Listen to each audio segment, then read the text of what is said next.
Captain's log, stardate 5444.9. The Enterprise is on a charting run through the partially explored Moran sector. Since this region seems relatively devoid of suns and planets, we expect to be finished here in a few days. Kirk out. Not soon enough for me, Captain. Bored, Mr. Connors? I thought you liked solitude and quiet. I do, Captain, but there are limits to one's ability to enjoy nothingness. Look at the screen. No planets worthy of investigating, hardly any stars, not even any interesting phenomena like quasars or black holes or redisars. Just parsecs and parsecs of nothing. We should be through here by tomorrow, ship time, Connors. In the meantime...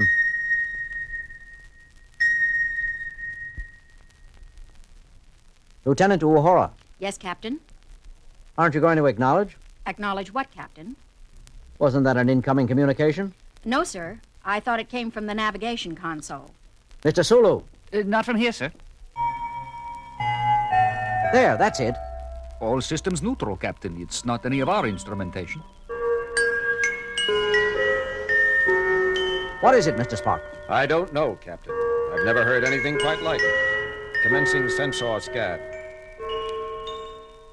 Uhura, are you sure nothing's trying to call in? Positive, Captain. No one on board is sending either. Mr. Sulu? Mr. Connors? All clear, Captain. No sign of any auditory malfunction. All instruments functioning normally. Connors, are you sure there's no ship out there? Certain, Captain. If there is, it doesn't register on our screens.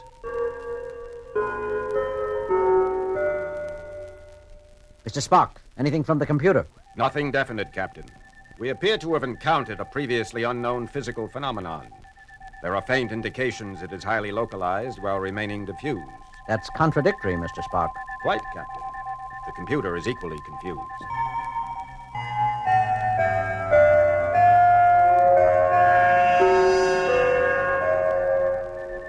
There's one more possibility. All hands, this is the captain speaking. I'm aware that this assignment has been less than exciting thus far. This is no excuse for interfering with ship's communications. Whoever is generating semi-musical noises on the bridge will please cease such activities immediately. I guess that's... I don't think this is the product of someone's peculiar sense of humor, Captain. This doesn't sound like any kind of music I've ever encountered. I have to agree, Spock. But if the source isn't outside the ship and it isn't inside, then where is it coming from? An excellent question, Captain. Captain's log supplementary.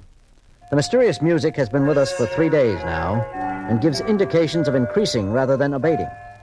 Every effort to locate some source for the sounds has proven futile. We are no closer to an explanation now than we were days ago.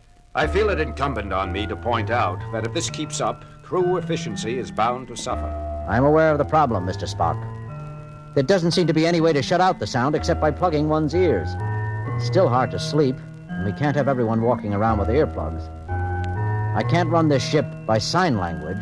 Speaking of earplugs, Spock. Please, Doctor, for once try to be serious. Besides, I believe I have isolated the cause of the sound.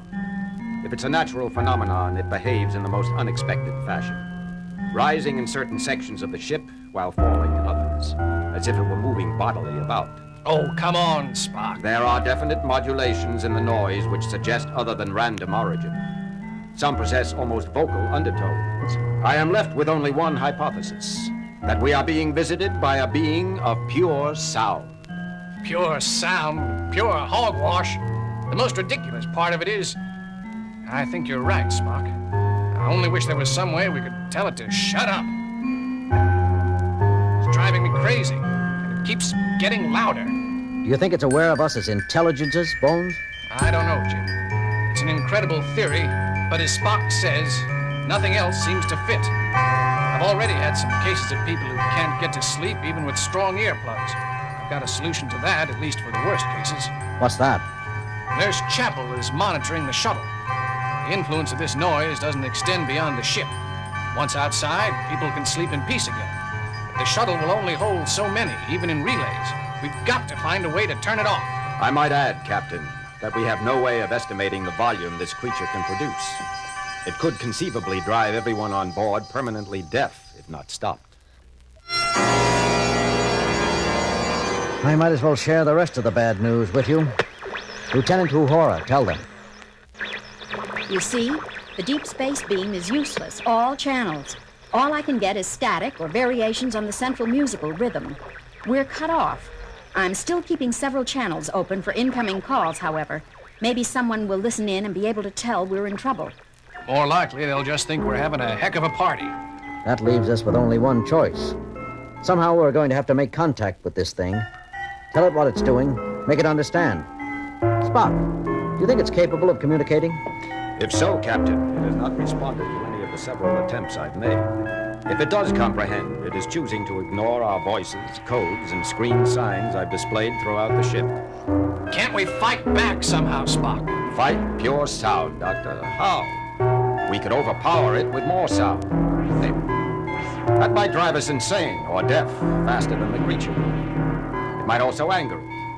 It might find a blast of artificial sound challenging, like another of its own kind. I cannot imagine what its belligerent response would be, except to guess it would not be pleasant.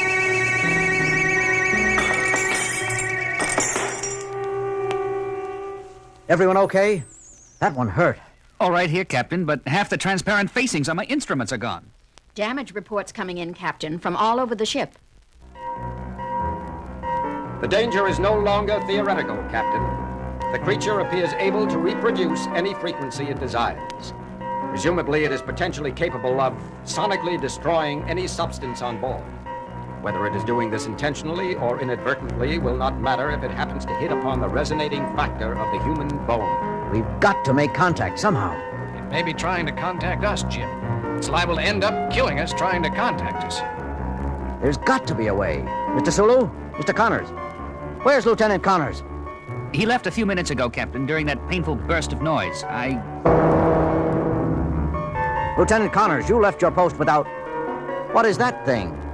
If someone would lend me aid. Here, let me. I recognize it, Captain. An Edoan Elysiar. The triple keyboard operates an echo chamber, resonating bars made of bone, and something that rather resembles an earthly xylophone twisted into a Mobius strip. What are you going to do, Mr. Connors? Captain, the noise! My ears! Connors, what are you... I'm going to attempt to communicate with it, Captain. The only way we haven't yet tried. Mr. Spock spoke of fighting noise with noise. Somehow I feel there is a thing here that needs to be understood, not fought. I will start by improvising, trying to work from one of the aliens' themes. Music. We didn't try music. Continue, Connors. It's reacting, Jim. It understands. Keep playing, Lieutenant. The universal language, music. We've said it for thousands of years. I never thought I'd see it interpreted literally. Stay with it, Connors. I'm trying, Captain. How lovely. The alien as symphony. There's a logical classification for you, Spock. Mathematical precision is certainly inspiring, Doctor. Captain, I'm getting tired. I don't know if I can keep up. You've got to, Connors. We can't risk breaking off now. We may never re-establish contact again. Jim, how are we going to explain to it what we want it to do? I don't know. Spock? I don't know either, Captain. I don't know if the terms music and language are truly interchangeable. Connors, play something sad. Convince it all is not well.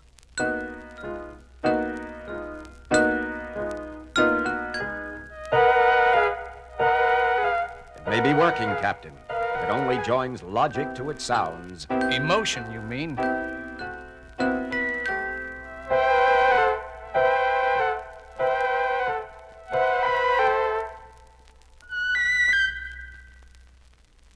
Jim, maybe it... No, it didn't understand. It didn't understand at all. It's no good, Jim. It didn't work. Wait, Bones. Give it time.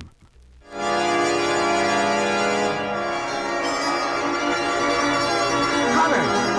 Captain, I can't keep up. I can't. It's not possible. Do your best, Mr. Connors.